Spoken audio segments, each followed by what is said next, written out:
Today, we are going to talk about one of the most interesting competitions going into spring training, as well as, of course, updates from camp, all today on Locked On Tigers. You are Locked On Tigers, your daily Detroit Tigers podcast. Part of the Locked On Podcast Network, your team every day.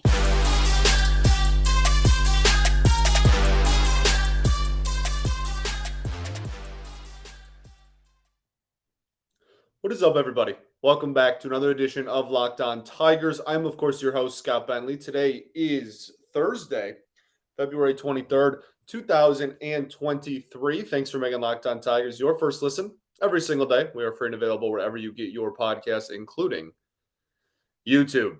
Alrighty, so today we are going to talk about the fourth outfielder, well, not really fourth outfielder, kind of corner outfield type of situation. One of the big outfield races going into spring training and as games start this upcoming weekend in Akil Baddoo versus Kerry Carpenter. I don't want to make it a complete head-to-head, but I think everyone is starting to realize that the odds of both of those dudes making the team out of camp and both being on the opening day roster are relatively small. I don't think it's impossible. We'll talk about it, but I think it's relatively slim. So we're going to talk about that, but we're going to start off the show as we always do this time of year and update you on some of the news and notes to come out of spring training. Wednesday was a very slow day. That's why we're doing two player previews. if you didn't catch that drift, that is why we're talking about Akil Baddoo and Kerry Carpenter today, because Wednesday was a very slow day, not even enough to get through one entire segment here. So really, all I have for you is Riley Green took batting practice, and there is video of it. And that enough is noteworthy to me because it's awesome, and he looks awesome, and he smoked a baseball in a video that Evan Petzold, I believe, tweeted out. So that's cool. That's it, but it's cool. I enjoy watching Riley Green hit. So, yeah, pretty pumped about watching that video. Probably going to watch it again later. It's awesome. And the only other thing, really at all, that came out of the Tigers universe, not sure why I went with universe there, yesterday, as you're listening to this, was Cody Stavenhagen of The Athletic wrote a very, very interesting article about the relationship so far that we have seen between AJ Hinch and Scott Harris. I'm not going to talk about it too terribly much because I want you all to read it, but very, very fascinating. They said they talked almost every day, and I enjoy that. I like it. I know it doesn't automatically mean the team's going to be better. I know it doesn't really mean anything to very many people until results are started, but I consider that a plus, and that's something that I believe. I don't have necessarily confirmation on it, but I believe that the previous regime and AJ Hinch did not have that. And that's why when AJ Hinch showed up, a ton of stuff changed, like immediately. Because if him and Avila really saw eye to eye on everything, then Avila just would have ran his organization like that, and there wouldn't have been stuff to change. You feel me? So that's kind of my mindset. And so, yeah, it's a great read. Definitely go support Cody and The Athletic and all that.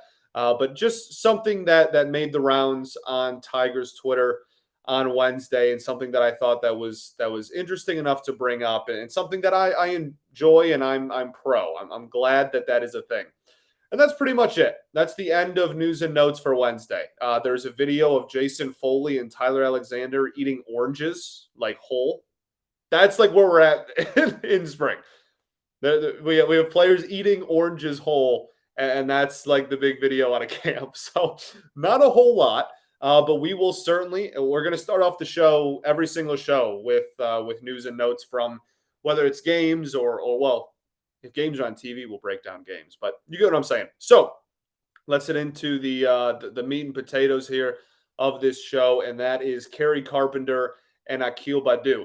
Now, as I said earlier, this is a fascinating conversation for me because I don't see too many avenues. There are a couple, and we'll discuss them, but I don't see too many avenues in which both of these dudes are on the opening day roster. And they have different strengths and different weaknesses. And I think that makes it very fascinating, but they are similar enough. Yeah, I said that right. To where I, it seems unlikely that they're both going to make the team, right? So they're just similar enough, and it's mostly just because they're both lefties and play the same position. But I think it's a fascinating conversation. So let's start with Kerry Carpenter. Last season, obviously, was there a bigger story in the Tigers organization than Kerry Carpenter? Positive story. Goodness, let me preface. Let's throw the word positive before that. Was there a bigger positive storyline last season than Kerry Carpenter? I don't think there was. Maybe some of the other development, like Wilmer Flores, maybe has a what am I saying? A chance. He's in the conversation there to take that crown, but I really do. I think Kerry Carpenter legitimately may have been the biggest positive to come out of the Tigers organization as a whole last season. And he absolutely raked, and that's why. In Double-A, where he started off the season last year, he had a 646 slug, a 359 OBP, a 304 average, and 22 home runs. At the time, that led Double-A. Then he gets called up to AAA, and in 35 games in AAA, he has a 12.3 walk percentage, a 12.3 K percentage, hits 331, OBP's 420, and has a slugging percentage of 644. Just absolutely dominated wherever he was last year in the minor league levels. Okay. By the end of the year, he gets called up to the majors, and in 31 games at the major league level, he had a 252 average, a 310 on base percentage, a 485 slug, struck out 28.3% of the time, and walked 5.3% of the time. So as I've said now a few times, easily one of the bigger positives developmentally to come out of the season. I think one of the things that I point to from last season involving Carpenter was, and this is good in one regard and bad in another, is he crushed four-seam fastballs. Really fastballs in general. He just destroyed. And that's good. That's the sign of a hitter that is trying to be major league ready or is ready to take a stab at the big leagues. That's awesome. And he really did hit a 7-11 slug against four-seam fastballs last year. Now, again, he played in like 31 games, but that is a remarkable number for getting thrown 145 four-seam fastballs last year. Okay, so really, really good in that regard. Very solid. Hard hit rate of 54% almost against four-seam fastballs. All good. The flip side is the issue, and the flip side is that he did not hit really any other pitch very well. Sliders, he had a 182 average against and a 227 slug. Curveballs, he had a 111 batting average against and a 111 slug. That means he did not record an extra base hit off a curveball in his entire major league stint. Changeup, 167 batting average against, 333 slug, higher than the rest, but still not very high. Just like across the board, he had pretty good numbers against the cutter, but he saw them in like 8 plate appearances. So that's a pretty small sample size.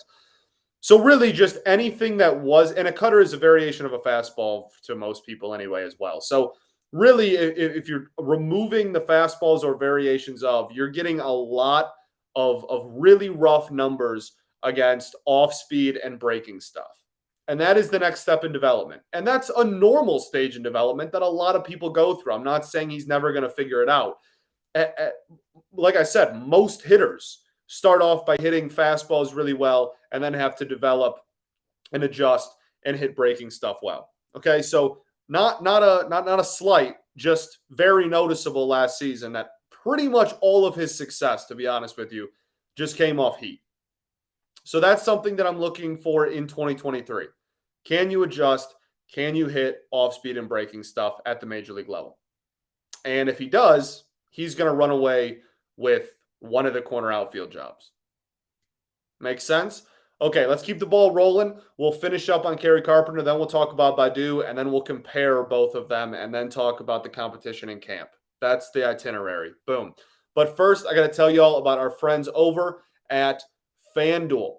It's the midway point of the NBA season, and now is the perfect time to download FanDuel, America's #1 sports book, because new customers get a no-sweat first bet up to $1,000. That's bonus bets back. If your first bet doesn't win, just download the FanDuel Sportsbook app. It's safe, it's secure, it's super easy to use. And then you can bet on everything, the money line, the point scores, threes drained, etc. Plus, FanDuel even lets you combine your bets for a chance at a bigger payout with a same game parlay. So don't miss the chance to get your no sweat first bet up to $1,000 when you go to FanDuel.com/lockedon. That's FanDuel.com/lockedon to learn more. Make every moment more with FanDuel, an official sports betting partner of the NBA.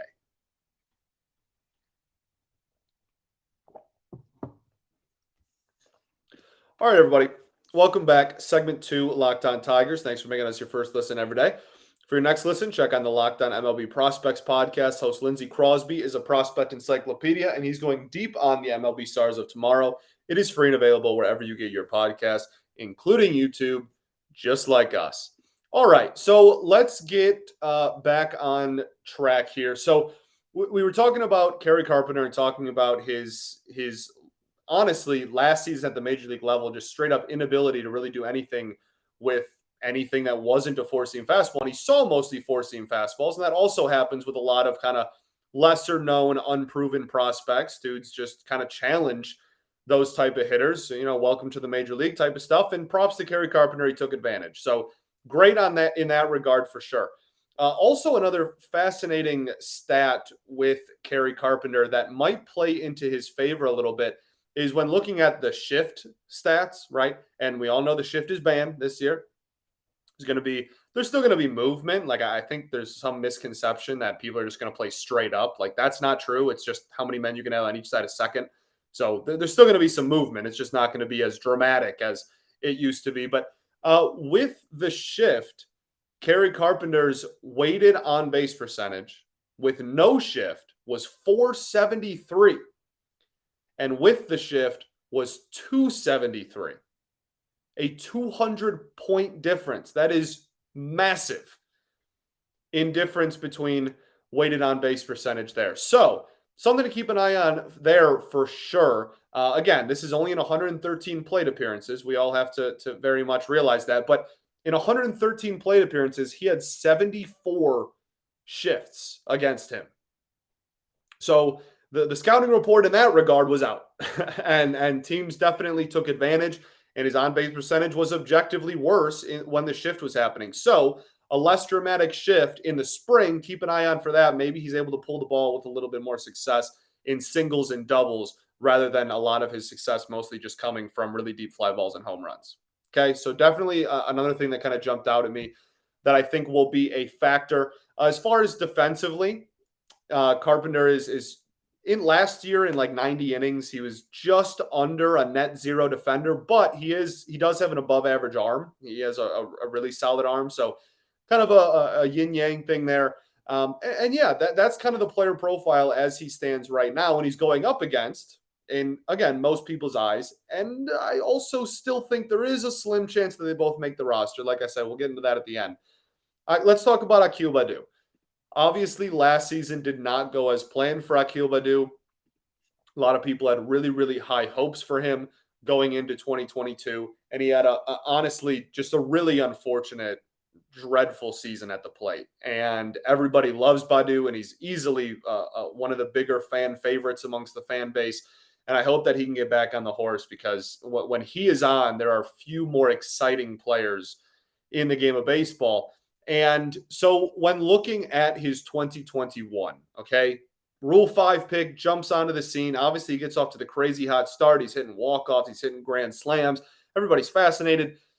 his whole year was good. He dipped a little bit in May of 2021 and then adjusted, and boom, was really solid the rest of the year. So his final stats in 2021 were a 9.8% walk percentage. We'll talk about that more in a sec. A 26.5% K rate, 259 average, a 330 OBP, a 436 slug. He had 13 home runs and 18 stolen bases. A very, very solid year. Fangraphs has him at a 2-win player in 2021. He was worth 2 WAR. For a Rule 5 pick who had never taken an at-bat above high single A, to put up a 2-win season is nothing short of remarkable. And I know we said that a lot after 2021, and that was very much reciprocated from the fan base, but it's worth noting now, even a year and a half removed. Just an unbelievable effort and an incredible season by him in 2021. Now, the issue stems from in 2022, not the same song, okay? 204 batting average, 289 on base percentage, and a 269 slug. He was a below 0 WAR on Fangraphs, a negative 0.2 WAR. He hit 2 home runs and had 9 stolen bases, struck out 28.4% of the time, and had a walk rate of 10.7%. So clearly took a massive step back. Now, it is also worth noting that his AAA numbers in 2022, I don't think were that bad. And, well, I don't think they're that bad. No one thinks they're that bad. They were objectively really good. A 300 average, a 400 OBP, a 500 slug, walked a boatload, struck out way less. And that's only in 30 games, but was absolutely mashed down in the minors. And that's why he got recalled back up. And it was kind of a back and forth game there for a while because he was clearly too good for AAA pitching. So that's the weird spot we find ourselves in this year. Which one of these two guys is going to make the team? Now, Baddoo, weirdly, in 2022, this is very, very strange to me because going into it, I was looking for stats and looking for big differences between 2021 and 2022.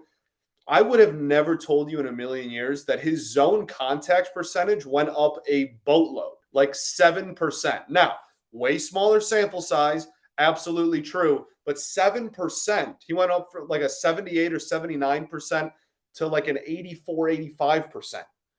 So that and Z contact percentage is the percentage of time that you make contact with a ball that is inside the strike zone. I would have told you that it was significantly lower. And that's why I went to that stat first. And I was shocked to find out otherwise. And also just the CSW percentage. If you watched the show last year, you know that we love our CSW percentage. It's almost that time of year where we get to talk about CSW percentage every day. But that's called strikes plus whiffs. So that's just straight up the percentage of pitches that are strikes, not including foul balls or obviously balls put in play, just like strikes. And that went down 1%. His CSW percentage against went down 1%. He had less called strikes against him on a per rate basis last season. Again, much smaller sample size. So why did he struggle so bad? It's because all of his batted ball data was awful. And that's what it came down to. His hard hit rate plummeted. His average exit velo went down. So that's the biggest thing. He walked more than he did. Again, per rate basis, but he walked more than he did in 2021, in 2022. So it's not as though he just went up there and forgot how to hit. His swing, which a lot of people pointed out, just was totally out of whack by the end of the season. He was trying to make a ton of adjustments. I think he was trying to do way too much at the plate by the end of the year. And I think that this kind of restart going into this season will be really beneficial and good for him. Maybe, I don't want to say more so than anybody else because a lot of people need this reset, but certainly is up there with people that should benefit from the new year and just putting last year behind him the most. Okay. Now, let's talk about the battle that they are going to have, the competition that they're going to have in spring training, and the comparisons and differences between the two players and who maybe has the advantage as it stands right now. We'll do that right after this.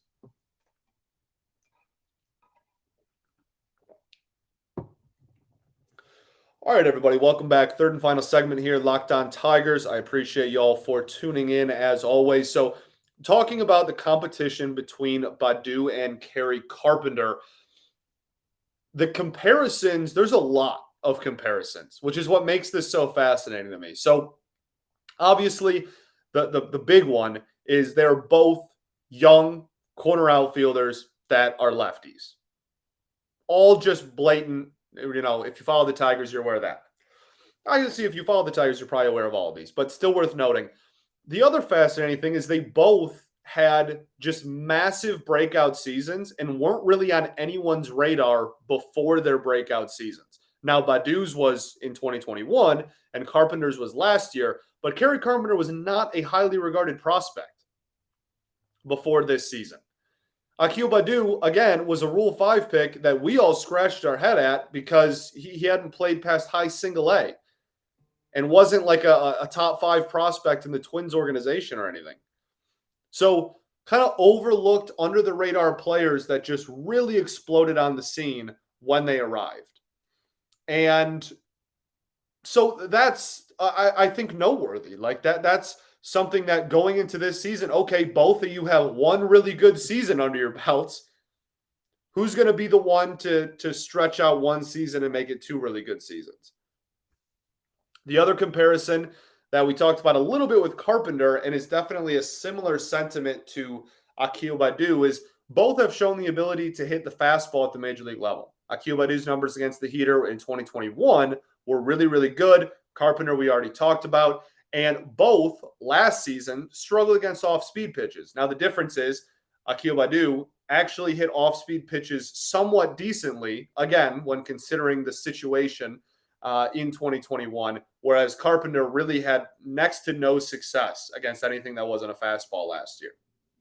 Okay, now when looking at the differences between the two players, Baddoo has just intangible speed that Carpenter will just flat out never have. It's harder to get faster. It's especially harder to get, like, I don't know, Carpenter's sprint speed is middle of the pack. It's like 48 to 50th percentile when compared to the rest of baseball. Baddoo is like top 10% in baseball in sprint speed. Like, that's not something you're just going to wake up and or really work at and just get that much faster. It's not going to happen.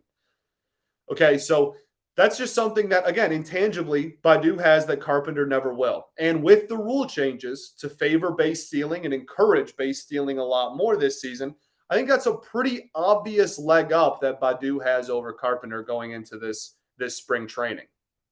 Baddoo had 18 steals in 2021. And again, I am not trying to make it sound like Kerry Carpenter is like a liability on the bases or that he's slow, because he's certainly not. He's like an average to, at times, even slightly above average runner. It's just Baddoo is genuinely one of the faster players in the sport. And there's a big difference between that. Again, especially with all the incentive now to steal bases going into this upcoming season. So that's something to watch out for sure. The other big thing that I think is an advantage to Baddoo is that Scott Harris has very clearly, and AJ Hinch for that matter, have very clearly shown, I don't want to say a bias, because that's not the right term, that they're going to try and just put the better player out there every day. But the identity of this team is to have tough at-bats and to draw walks.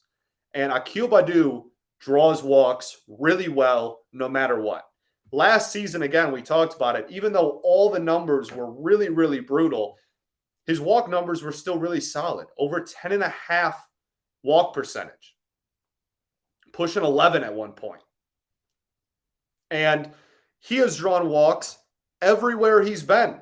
If you look at literally every single stop in the minors, no matter the year, it's like around 10% or better. Like his lowest walk rate in any level of his professional life, like since turning 18, is like 9.5%. So he walks. And Carpenter, he walked a lot in 35 games in AAA. We talked about that, a 12.3 walk percentage in 35 games in AAA last season. But besides that, and in rookie ball, he walked a little bit, I guess. But besides that, really has not shown the consistent ability to have a high walk rate. And certainly at the major league level last year, did not have a very high walk rate, little over 5%. Okay, so I think that's another thing when building team identity. If Baddoo is even remotely close to what he was doing as far as the batted ball data goes in 2021, in 2023, that might give him the nod just because he has the stolen base ability, he has the walks going for him, and at his best, probably has the potential to be a better defender because of the athleticism as well. Now, the other thing is Kerry Carpenter has objectively, I think, much higher power potential than Baddoo maybe will ever have. Kerry Carpenter has shown great power numbers. And again, Baddoo is not a slouch in that department. Pretty consistently has slugging percentage is in the low or mid 400s, kind of that 430 range across all levels as a pro. And that's solid. That's above league average most years.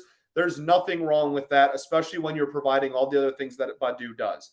But in a vacuum, just looking at the power, I mean, Kerry Carpenter last season across two different levels had slugging percentages in like the 640s in both levels individually, nonetheless combined. And then in the majors, had a slug of 485. So just, and you know, was what did he end with? The second most home runs any minor leaguer across like any level last year. He ended in the top 5. At one point, he was number 1 before getting called up. So like just very, very raw power potential there with Carpenter that I'm not sure Baddoo will ever be able to possess, just because that's not the type of player he is. And Baddoo, when he's on his game, plays the type of player that he is very well. Okay? So what Carpenter did, also just the last kind of difference, what Carpenter did was in about 30 games. What Baddoo did in 2021 was in like almost 130 games. So a big difference in sample size. That's something that I don't want to get lost in this conversation whatsoever. Okay, so as far as the debate goes, we can start with what are the odds that they both make the roster? I think it's slim, but not impossible. I'm not going to say 0 because if you feel confident about both of their abilities in the batter's box, I don't think after last season that this Tigers team is really in the business for turning down people that can hit a baseball. Okay, so I think there is a reality in which both of them, you're just really confident about how both of them are hitting, specifically just hitting, and you go, you know what, we have to roster both of these dudes. I think there is a possibility of that. But that would require both of you, again, to be very, very confident in both of their offensive abilities. And if it's anything but that, I think it's going to be a one or the other type of game. And obviously, if an injury happens or something like that, then this is fluid. But as it stands right now, I think it's a tough, very windy path to get to both of them on the major league roster on opening day. Okay, now it might just come down to who can hit breaking balls better. Like, I know that sounds super simple and I don't know, like broad, but considering both of them struggled in it last year, and neither has really proven to be able to, well, Baddoo was hitting fine against them, not amazingly, but fine against breaking balls and off speeds in 2021. But if either of them can really come out and just like hit fastballs and sliders or something, I'm not even asking for you to hit every off speed pitch or fastballs and changeups. I think that's a huge game breaker. Game breaker? Deal breaker. So that might be something that to keep an eye on in the spring as well. I also think if it's a relatively close call, Baddoo might just get the nod. He's more versatile. He's a better athlete. And again, that's not to say that Carpenter isn't an athlete. That's a specimen for sure. But Baddoo's speed and intangible stuff like that is just it's intangible. And so if it's a close call, they probably go in that regard again, especially with the stolen base stuff. But if one of them can just make that adjustment against breaking pitches, that could be a big deal breaker. And also for Carpenter, if he can prove discipline a little bit, if he can raise kind of the confidence in the coaching staff that he's going to be able to draw walks semi-consistently at the major league level, that could be something to kind of spark a debate as well. That could kind of narrow this gap a lot. So at the end of the day, I think this is one of the biggest storylines in camp this year. I know I say that about a lot of stuff, but genuinely, this third base and backup catcher, those three, I think are the biggest competitions as we head into games being played this weekend. So definitely something to keep an eye on for. I really wish there was a world where they could both make the roster a lot easier. I wish one of them was a righty, to be honest. That would kind of simplify this a whole lot. But unfortunately, we have like 18 lefty outfielders. So I'm not sure, especially with the addition of Maton and Vierling. I think the odds of both of them making the team are probably pretty slim. Now, both of them, I'm pretty confident, will play Major League Baseball this year. It's just on opening day roster type of stuff. It's going to be really hard to find a spot for both of them. So that's kind of where I'm at. I guess indirectly, I'm kind of sounding like I'm leaning Akil Baddoo for a couple of reasons, but I think it's a really, really close call. And I think if we're 3 weeks into spring training and Baddoo is really struggling at the plate and Kerry Carpenter has a 600 slug in spring again, I think it's going to be really, really difficult, again, especially after last season, to look at Kerry Carpenter and go, hey, we know you're mashing the spring training after one of the worst offenses in the history of baseball, but we're not going to go with you. So it's very fluid. That is something that we will stay on top of on this show. Every single spring training game, we will stay focused on that battle as well as all the other ones, obviously. So that's all I got for you. Thanks for making Locked On Tigers your first listen every single day. For your next listen, check on the Locked On MLB Prospects podcast. Host Lindsey Crosby is a prospect encyclopedia. He's going deep on the MLB stars of tomorrow. It's free and available wherever you get your podcasts, including YouTube. Just like us, baby. Okay, anything else? I think that's everything. Man, actually, I just saw, I wonder if we can I don't remember if I know how to do it. I want to share a screen again. Let's see if I can do it really quickly here. Is it working? Not yet. Oh, there we go. Look at this, okay? Look at this. This is just late on everything. He's a lefty.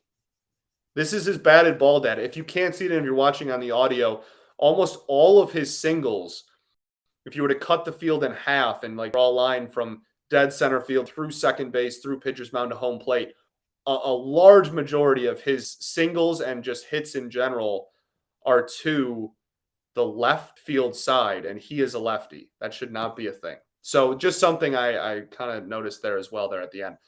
But it'll be a really interesting battle. And again, that's something that we'll keep an eye on throughout all of spring.